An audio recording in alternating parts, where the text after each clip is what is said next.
Saya Bobi Adityo Rizaldi dari fraksi Partai Golkar DPR RI Daerah Pemilihan Sumatera Selatan 2 Komisi 1 mengucapkan selamat merayakan Hari Kemerdekaan Indonesia ke-77.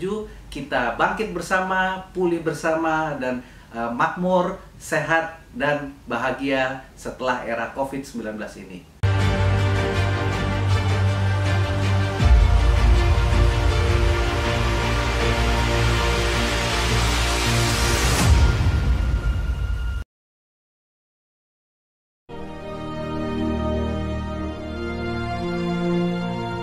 Proklamasi. Kami, bangsa Indonesia, dengan ini menyatakan kemerdekaan Indonesia. Hal-hal yang mengenai pemindahan kekuasaan dan lain-lain diselenggarakan dengan cara saksama dan dalam tempo yang sesingkat-singkatnya. Jakarta, 17 Agustus 1945, atas nama bangsa Indonesia, Soekarno Hatta.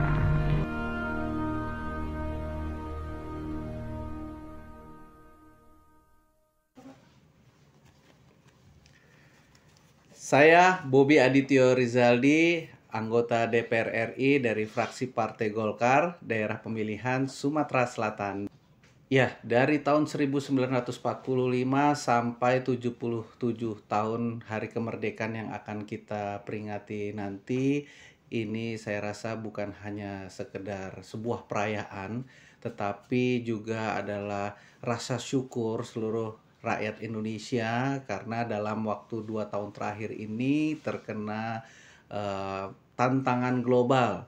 Dan alhamdulillah bisa kita lalui bersama ancaman dari pandemi COVID-19 ini yang nantinya akan membuat masyarakat benar-benar memahami arti kemerdekaan bangsa yang berdaulat. Seperti kita lihat, hampir di seluruh dunia menghadapi hal yang sama, akan tetapi Indonesia bisa pulih dan juga akan segera keluar dari pandemi menjadi endemi.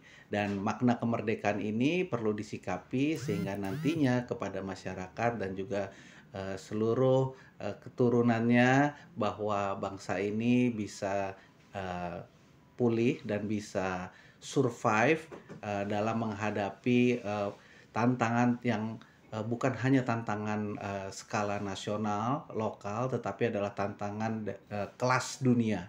Oleh karenanya, makna sebagai bangsa yang merdeka, berdaulat, bebas, dan bisa mewujudkan cita-cita harapan adil dan makmur, ini perlu diresapi oleh seluruh masyarakat Indonesia, bukan hanya dirayakan, tetapi untuk menjadi karakter dan bagaimana kita bersikap untuk kedepannya.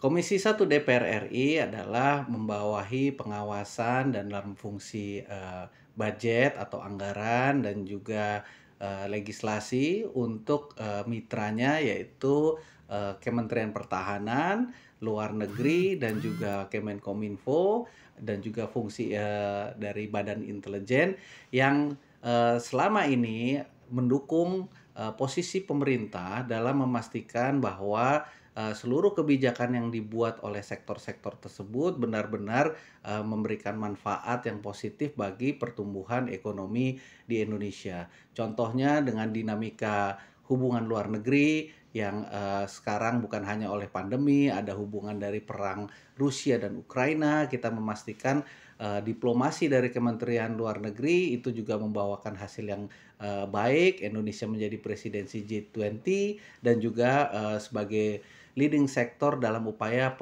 pemulihan COVID-19 ini. Di dalam sektor intelijen dan juga Kementerian Pertahanan, kami juga selalu mendukung baik itu dalam fungsi anggaran dan juga memastikan payung-payung hukum agar semua giat militer dan intelijen itu tetap dalam koridor tidak melanggar hak asasi manusia dan juga melukai rakyat. Dan ini menciptakan hasil yang sangat kondusif di mana tidak terlalu banyak dinamika dalam politik nasional kita, dalam sektor keamanan nasional kita, sehingga pertumbuhan bisa berjalan lancar dan mencapai target-target. Dan untuk keseluruhannya, contohnya dari Kemenkominfo, kita memastikan bahwa adanya disrupsi ekonomi digital ini bisa menjadi lokomotif salah satu penyelamat di bawah pertumbuhan ekonomi yang tadinya lambat, tetapi di sektor ini bisa lanjut sampai 2 digit, memastikan bahwa infrastruktur TIK itu ada, literasi digital untuk masyarakat Indonesia, sehingga pertumbuhan di sektor ekonomi digital ini memberikan kontribusi yang positif di dalam upaya pemulihan pasca COVID-19. Secara garis besar, Komisi 1 dari DPR RI ini memberikan sentimen positif terhadap perkembangan dan dinamika sebelum pandemi dan juga sesudah kita songsong era pandemi ini selesai, yang nantinya akan memastikan target-target pertumbuhan ekonomi Indonesia ini tercapai. Harapan kami di parlemen, nanti kita akan menghadapi pesta demokrasi tahun 2024, yang ini adalah pertama kalinya pemilu serentak antara legislatif, eksekutif, dan juga pilkada dan gubernur. Ini bisa disikapi bahwa adanya suatu upaya kesinambungan yang sudah baik pada saat ini, sehingga nantinya target-target pembangunan yang memang melampaui batas waktu 5 tahunan dan 10 tahunan ini bisa berlanjut. Saat ini kita sudah berhasil melampaui surplus dari tahun sebelumnya, sehingga bisa dikatakan kebijakan-kebijakan yang diambil saat ini adalah sudah pada jalan yang benar, sehingga nantinya siapapun nanti yang terpilih di tahun 2024 akan tetap melaksanakan pembangunan yang berkelanjutan, sehingga nanti tidak terlalu banyak dinamika-dinamika yang nanti akhirnya malah membuat pembangunan kita menjadi lebih mundur lagi. Sehingga nanti dalam perayaan 2045, 100 tahun kemerdekaan Indonesia, semua target-target sebagai negara maju ini sudah bisa dicapai oleh masyarakat Indonesia. Itulah harapan besar kami di parlemen terhadap nanti pesta demokrasi di tahun 2024. Kepada seluruh masyarakat Indonesia, kami di parlemen, khususnya saya Bobi Adityo Rizaldi, anggota fraksi Partai Golkar dari pemilihan Sumatera Selatan II di DPR RI Komisi 1, mengucapkan selamat merayakan Hari Kemerdekaan Indonesia ke-77. Semoga kita bisa pulih, bangkit kembali, dan menjadi makmur bersama. Selamat ulang tahun.